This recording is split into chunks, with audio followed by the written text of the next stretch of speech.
Everyone, what is going on? It is Crypto Bobby. Hope you're having a great day, great night, wherever you're watching in from. And today I want to talk to you about the SEC and the CFTC getting together to talk about whether Ether is a security or not, and the results of the discussion, which is happening, depending upon when you're watching this, on May 7th. So either the day beforehand or the day of, can have a massive, massive impact on the cryptocurrency, crypto asset world as a whole. Now, there are a number of potential outcomes that we can talk about here, and there are a lot of differing opinions about what this means, whether this is good for the industry, whether this is bad for the industry, what might happen. But I want to touch on a couple of the different things and potentially some of the outcomes that can go down tomorrow because of this meeting between the SEC and the CFTC to talk about whether or not Ether is a security. But first, if you are watching this right now, hit that thumbs up button, hit that like button.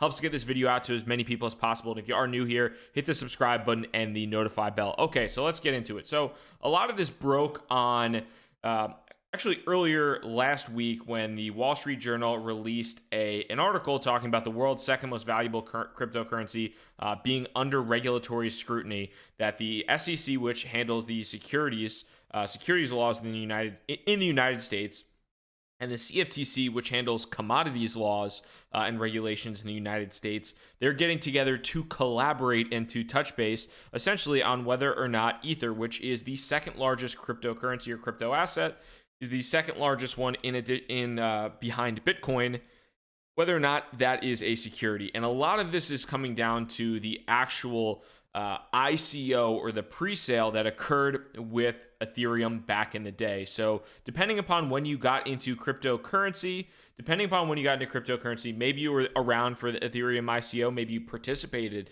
in the Ethereum pre-sale, which raised at that point in time about $18 million. So we can pop down here. There's a decent article on Cointelegraph right now that I'm referencing here. But the big inquiry right now with the SEC and the CFTC is in regards to the token sale for Ethereum in 2014. And back then, they raised 31,000 Bitcoin for the Ethereum Foundation to fund the development of Ethereum. At that point in time, it was worth about $18 million worth of Bitcoin. Now that's over $300 million at this point in time. And regulators are debating whether or not that the pre-sale of Ethereum could be classified as the sale of securities. Now, that would directly correlate with the SEC's jurisdiction in the United States.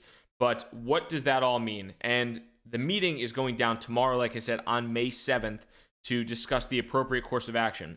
And so what is kind of the potential of things that could happen, and then what is the feedback from some people in the industry? Well, there's a couple different things that people are talking about. One, shout out to the folks over at CoinCenter, who I do think do an excellent job in terms of content, regulatory wise, as well as my man Neeraj on Twitter, who is the best memer, the best giffer in the game. But they came out with an article and said that no, Ether of Ethereum is not a security. They went through the difference basically between the token presale and the token itself. And for people that are arguing, I think one thing that is important to understand is that there are people that are arguing that the presale of Ether was at one point in time a security, which would mean that the Ethereum team should have registered with the SEC, and they could be open to additional regulatory scrutiny, fines, fees associated with things, a number of not so great things. But because that now the way Ether is used as gas on the network for computational power, for transactions, for deploying smart contracts, for a number of other things, that the way Ether exists in its current form, it is no longer a security and should not be kind of judged as such. And that is something that is discussed in this CoinCenter piece here, is that Ether is no longer, as it exists today, is not a security. Perhaps when the pre-sale went down, Ether was a security, but now with the way the network is structured and the way that things are, are kind of moving now, it is not a security anymore and should not be classified as such. So when you think about it in that regards, there are a couple of different outcomes that I think a lot of people are talking about. On Twitter, people are joking around, people are not joking around. But I'll pull up a couple of different things from Twitter as well. But kind of the three main outcomes that I think that we're looking at here is, number one, the SEC comes out, the SEC and the CFTC have a meeting tomorrow, and they come out and they say Ether is a security. And if they do that, if they say Ether is outright a security, that is going to be about the worst case scenario you could possibly find, in my opinion, for the crypto asset community, outside of anything specifically relating to Bitcoin. I also think this is the least likely scenario, in my personal opinion, because I do think that the Ethereum community, I don't want to say it's too big to fail, but I do think that there are a lot of large, powerful, influential people that do have the ears of regulators and are in communication with regulators and do have an impact on, do have a potential impact and say on future policy. So I think that the fact that the possibility of the SEC and the CFTC coming out and saying, yes, Ether is a security straight up, I think that is probably the least likely scenario, but that is the worst case scenario. And if that happens, not only would, in my opinion, Ether or Ethereum, would that drive off of, would that drop off a cliff?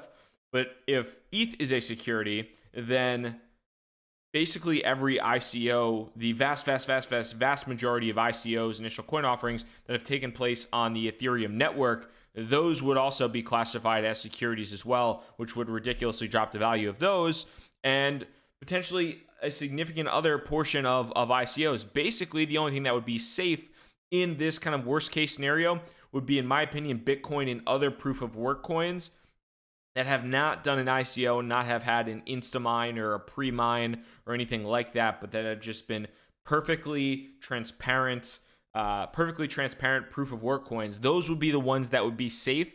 But even in this scenario, I do think that they would cause a mass panic in the cryptocurrency world, and you would see a large flow of money out of the industry that would also negatively affect Bitcoin and the proof of work coins as well. That's worst case scenario in my mind.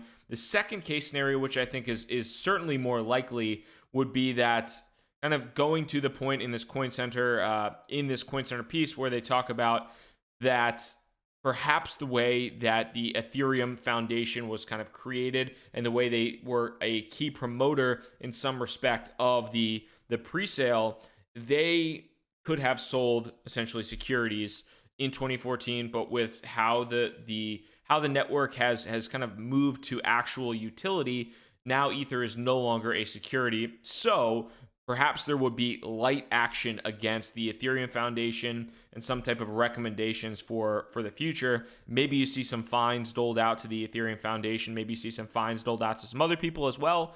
But for the most part, light action and not just throwing a wet towel on top of the entire industry. I think in that respect, that would overall be, I think, the moderate alternative. The first being ETH is a security. We're all screwed. Sell everything, get out, run away. The second being, light action, some fines, things like that against the Ethereum Foundation or against kind of other kind of core promoters, things like that. That is definitely an option there as well, and I think that's significantly better than banning everything. And I think that would potentially provide a little bit of regulatory clarity and maybe not immediately give a boost to the entire market, but over the long term provide a little bit of clarity and overall be a bullish sign moving forward. One of the last kind of definitive points I would say is that ETH, somebody comes out, the SEC, the CFTC come out and say, hey, ETH isn't a security. It isn't a security because of XYZ. I think that would, if the government comes out, the regulators come out and specifically say that, then I do think that you are going to see a market.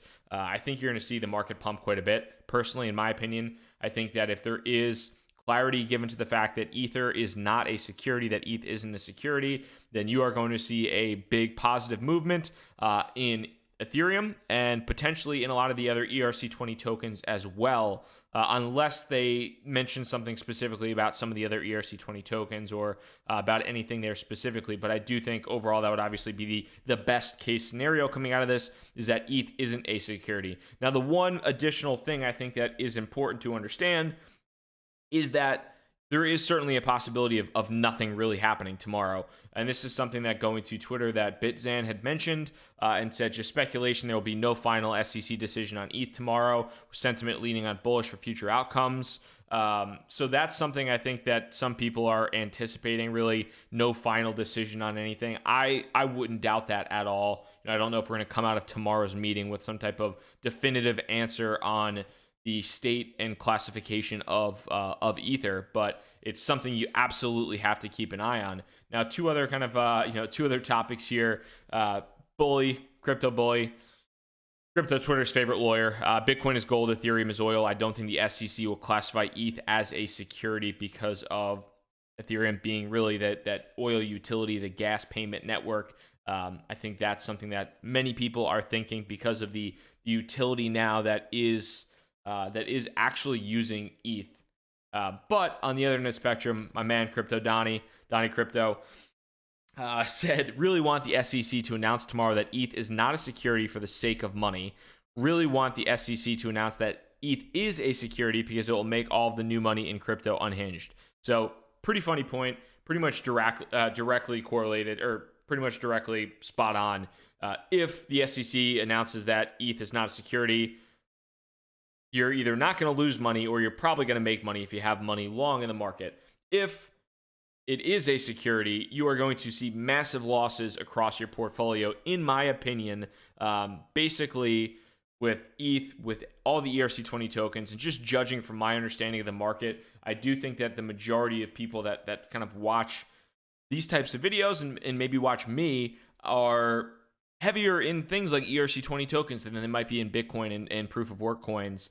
So that's something to certainly consider. And even if you have the majority of your money in Bitcoin and proof of work coins, like I said, I do think that this would just lead to a massive FUD cycle in the news. You're going to hear, you're going to see it in the Wall Street Journal, you're going to see it in Bloomberg, you're going to see it everywhere on TV, people talking about ETH as a security, the second largest cryptocurrency, is getting fined, this, that, the other thing. That would lead to a massive negative news cycle, and I think a significant pullback, in my opinion. Granted, yes, there are other countries outside the United States. I don't want to sit here. I feel like people always yell at me. They're like, United States isn't it. It's not it. I understand that. I do live here, but I know that there's a large world outside of the U.S., and China banned things, and things worked out all right. Have been okay since China banned things. Actually, they're a lot better since China banned things. But I do think a lot of other nations look to the United States for regulatory guidance and base decisions off what the U.S. might do. So I don't think it would be good regardless of what happens. What am I doing? I'm keeping an eye on things at this point in time. I'm going to be very much sticking by my computer. I also think that I am going to put depending upon kind of where I'm at, I'm going to put some of my money back on the exchanges and set some tight stop limit orders on the market in case things do heavily dip, because I would love to not lose 50% of my portfolio or 25% of my portfolio if the market falls off a cliff, if ETH is deemed a security. So I think that, in this scenario, I'm definitely going to be keeping an eye on things, and I think you're going to see a pretty big panic sell-off if there is negative news. So I want to be prepared if that happens, and if I have an opportunity to sell some of my crypto assets and buy them back in cheaper once there's more clarity or whatever it might be, I think that now might be an attractive time for me to do so. So certainly considering that, and kind of this evening going through that process of making sure that I'm ready to go if bad news does hit moving forward. So I'll certainly be keeping an eye on that. Follow me on Twitter if you're not doing that already, and I'll be probably tweeting as much about that as possible. Would love to hear your thoughts and your opinions in the comments section if you're watching on YouTube, or just tweet me if you're watching on the podcast at crypto_. Bobby, that'd be fantastic. Like I said before, hit that thumbs up button, hit that like button. The more thumbs up buttons, I'm just guessing the better chance we're going to have that ETH isn't a security and you're not going to lose any money. But outside of that, hit that subscribe button, the notify bell. Thank you guys so much for your time. Crypto Bobby signing out. Have a good one. Peace.